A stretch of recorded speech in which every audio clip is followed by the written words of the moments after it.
Fala galera, beleza? No vídeo de hoje eu vou falar um pouco sobre como eu aprendi a estudar 2 vezes mais rápido. Isso mesmo, é no mínimo 2 vezes mais rápido, se não mais. Ao longo de anos aí aprendendo, estudando, ensinando, e eu acabei pegando algumas técnicas de como eu aprendo, de como eu estudo, e eu acho que podem ser bem úteis para vocês, né, que estão às vezes estudando para um concurso, ou estudando para uma prova, estudando para um processo seletivo, ou tentando aprender um conhecimento novo, um estudo novo na faculdade ou no trabalho.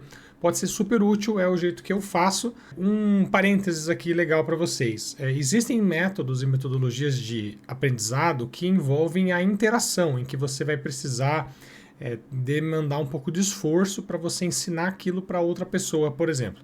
Eu não vou falar desse método específico aqui, tá? Eu vou focar num que é um pouco mais simples, que é, por exemplo, é o que eu usei no último 1 ano e meio, fazendo o meu curso, né, quase um MBA que eu estou fazendo em Stanford, né, uma faculdade lá dos Estados Unidos, e eu estou fazendo um MBA executivo, né, para nível executivo, em que foi 1 ano e meio, 9 matérias, então eu tive que focar num estudo um pouco mais sozinho, individual. Então é uma metodologia que eu acabei usando e refinando durante esse 1 ano e meio, funciona bem, não demanda tanta energia de ter que ensinar, né, ter que ensinar outra pessoa, né, que é uma das formas, mas funcionou muito bem. Eu vou compartilhar agora a minha tela para mostrar mais ou menos como eu faço o setup de estudos, tá, para eu poder estudar e como que eu vou executando e vou dando algumas dicas que eu fui pegando. Show! Vamos lá? 3, 2, 1. Começando, deixa eu mostrar um pouco como que eu faço o setup aqui, né, para estudar. E eu começo, primeiro, eu estudo com o computador, mas eu também uso caderno, tá legal? Então, aqui é o que eu estou estudando hoje, estou estudando um pouco sobre comunicação. E aí eu faço essa combinação entre caderno e computador, mas eu faço anotações no computador também, tá? E durante o trabalho, por exemplo, às vezes eu uso bastante anotações no computador, tá? Por questões de direitos autorais, eu não vou entrar em nenhuma matéria dando exemplos da matéria em si, tá legal? Das aulas de fato, mas aqui eu tô com as matérias, né? Eu tenho uma em progresso, que é a comunicação com impacto. E além disso, o que eu já fico na mão, né? Por exemplo, aqui são as que eu já fiz, né? Eu já fiz essas 8. E estou aqui na 9, Communication with Impact, né? Comunicação com impacto, que é a matéria que eu estou estudando no momento. Deixa eu mostrar para vocês como que eu estruturo as pastas, tá? A pasta eu acho que é fundamental porque ela é uma extensão do nosso cérebro, beleza? De como a gente funciona. Então eu sempre gosto de usar números porque eles deixam na ordem, e não na ordem alfabética. Por quê? Porque geralmente a gente vai lembrar de uma... Você pode deixar na ordem alfabética, não tem problema nenhum, tá? Só que eu gosto de deixar nos números porque eu consigo me lembrar muito bem na ordem que eu estudei. Assim, às vezes eu tenho uma noção. Eu lembro que essa matéria foi lá no começo ou essa matéria foi mais no final. Então eu consigo ter um pouco disso e eu consigo meio que organizar. Eu me acho mais fácil, né? Então, por exemplo, para cada matéria eu tenho a lista das matérias que eu fiz e em cada uma das pastas eu tenho os módulos, né? Por exemplo, módulo 1, módulo 2, módulo 3, 4, 5, 6, 7, 8. Então eu vou salvando as matérias e dentro de cada matéria os módulos que são cada aula, digamos assim. Communication with Impact, que é a que eu estou fazendo agora, eu estou no módulo 1, acabei de começar, então eu tenho a pastinha 1 aqui do módulo 1, e dentro dessa pasta eu já crio eu vou criar alguns documentos, tá? Depois eu vou mostrar essa aqui está em andamento e depois eu mostro a que está alguma que eu já tenha concluído. O que eu gosto de fazer nesse sentido, tá? Eu gosto bastante enquanto eu estou estudando, eu vou anotando algumas ideias gerais. Assistindo às aulas, eu também tiro prints das telas, tá? Então, por exemplo, eu vou ter sempre um documento que é esse aqui, ó, o Notes. Eu crio um documento, vamos supor, eu vou lá, vou criar um documento do zero, eu vou chamar ele de notas, tá? Notas, vamos supor, notas, aula 1, comunicação. Com isso, eu vou poder anotar aleatoriamente, entendeu? Eu vou fazer várias anotações, vou colocar prints e tal. Tá? Vou até mostrar um exemplo aqui das minhas notas do curso. Então eu coloco algumas frases, eu defino a parte 1, frases, tiro um print, começo a fazer algumas anotações. Às vezes eu misturo anotação em inglês, anotação em português e vai, sabe? Tiro prints e vou fazendo algumas anotações gerais. Eu sempre faço isso, sempre, sempre, sempre. E aí, às vezes, eu tenho isso também no papel, sabe? Seria mais ou menos como se fosse um mapa mental daquela informação que você está aprendendo.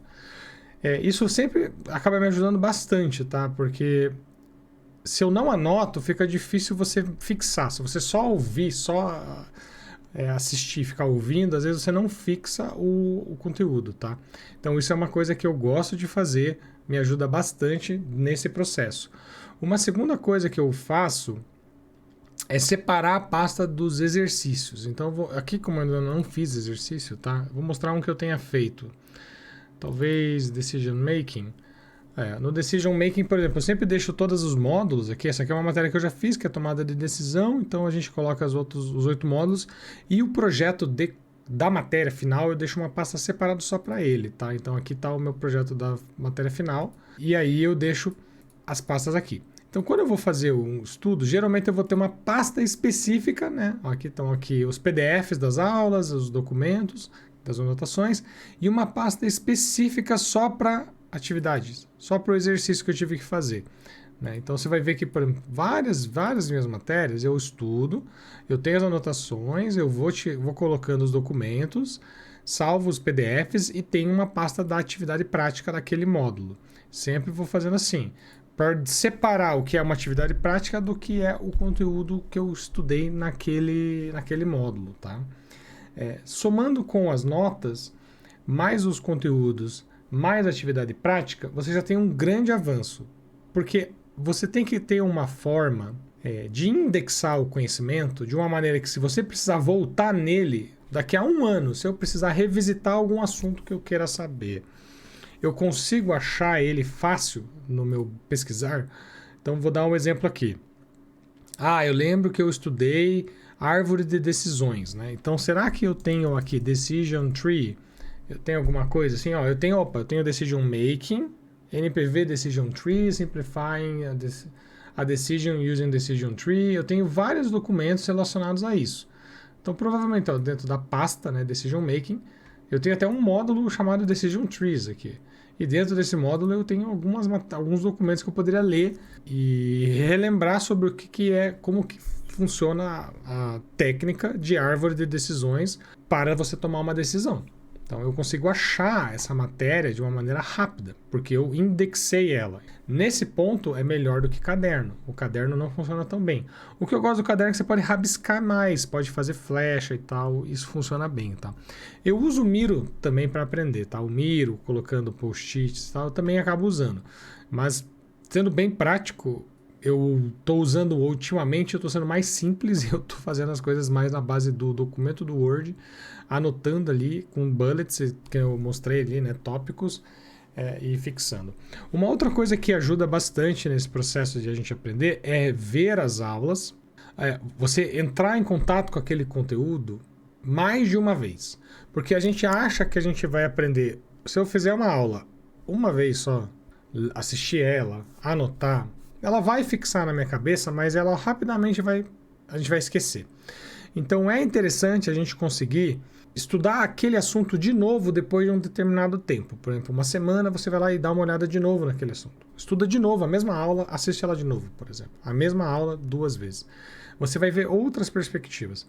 Você vai entender de uma outra forma. Porque isso é comprovado, que quando você estuda alguma coisa e aprende sobre ela, na próxima vez que você for estudar sobre ela, você já, digamos assim, a primeira parte da aula, aquelas primeiras palavras que estão na aula, você já entende elas com uma outra conotação, porque você tem um conhecimento prévio daquilo, sabe? Você entendeu um pouco antes sobre aquilo, então você já aprende melhor, né? Por exemplo, se você estiver aprendendo a cozinhar, você está precisando cozinhar uma receita de um bolo.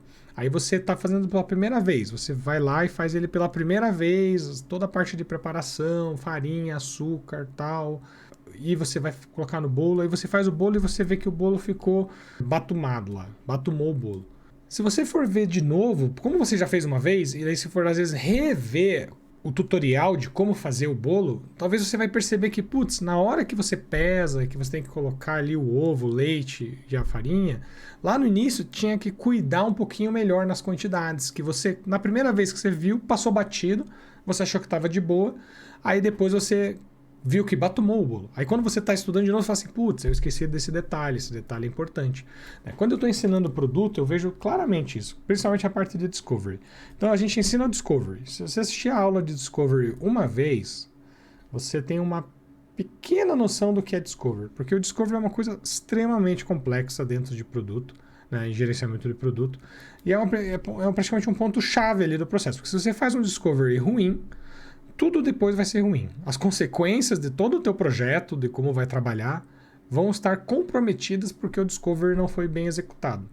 Então é legal tentar fazer o Discovery melhor. Então quando a gente vai aprender Discovery, a gente aprende lá, por exemplo, uma coisa que eu percebo que é você tem que fazer entrevistas com usuários, né? Uma coisa que eu ensino. Tem que fazer entrevistas com usuários, falar com pessoas, analisar dados referentes às pessoas.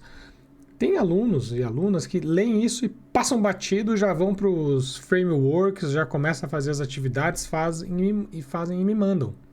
Aí eu olho, eu consigo ver, eu tenho o olhar clínico para já ver quando tem um exercício que me é enviado e não foi feita entrevista com pessoas. Eu consigo ver e eu falo assim, isso não foi feito entrevista com pessoas, a pessoa está respondendo de cabeça o que ela acha que é sobre aquele problema daqueles clientes.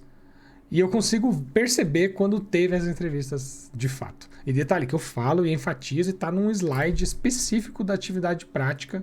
Deixa eu mostrar aqui a atividade prática para vocês. Eu estou fazendo as aulas, eu estou regravando todo o curso, né? E aqui é a atividade prática do Discovery, né? Dentro do curso. Então precisa definir um objetivo, eu dou alguns exemplos, precisa fazer uma análise de mercado, segmentar o mercado, criar um exemplo de persona, montar a entrevista e falar com 3 pessoas sobre o problema. Montar o Canvas, a proposta de valor, depois fazer um slide. Bom, a gente faz o 1, faz o 2, faz o 3, faz o 4, pula a etapa 5, faz o 6 e me manda. Né? Aí eu sempre reviso, mando a resposta e falo, olha, essa parte foi importante. Então, às vezes, fazendo a aula, quando você estuda de novo, você vai ver, putz, isso aqui realmente é valioso, tem valor, porque a gente começa a perceber essa diferença, tá? Então, acho que isso é extremamente importante. Somando, acho que esses pontos que eu comentei, né, que eu comentei sobre você, indexar a informação, utilizar prints, mais texto, tá? As duas coisas. Você tira print e você faz a anotação, beleza? Opa, esse aqui é o exemplo que eu criei, né? Deixa eu mostrar o real aqui. Eu anoto e tiro prints, porque o print, ele me lembra da imagem daquilo que eu vi, entendeu? Eu lembro que tinha um Curse of Bias aqui nesse caso. Eu lembro que tinha os bonequinhos aqui, tipo, um bonequinho de um lado e 3 do outro. Reason, aqui, posição, motivo. Cara, eu nunca vou esquecer isso, mas nunca vou. Tá, na verdade vou, mas daí daqui a uns 6 meses eu vou dar uma estudada nisso de novo, vou lembrar.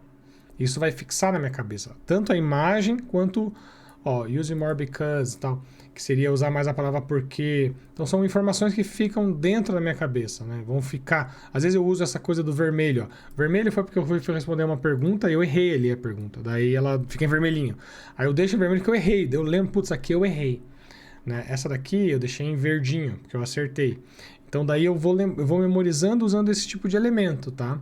Tem coisas que eu deixo em português, tem coisas que eu vou deixar em inglês mesmo, porque às vezes eu vou gravar em inglês aquela informação.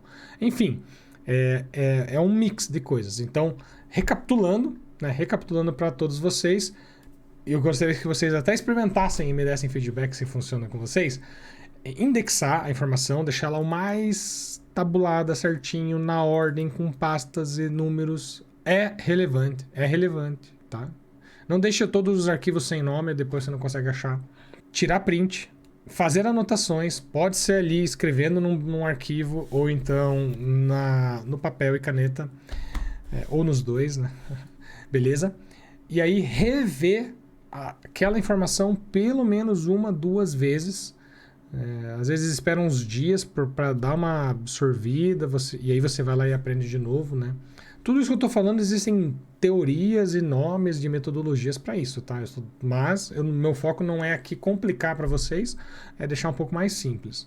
O que funcionou comigo e pode funcionar com vocês. Se vocês gostaram, deem o like no vídeo, ajuda a crescer. Comentem dúvidas. Tamo junto, um abraço. Tchau, tchau.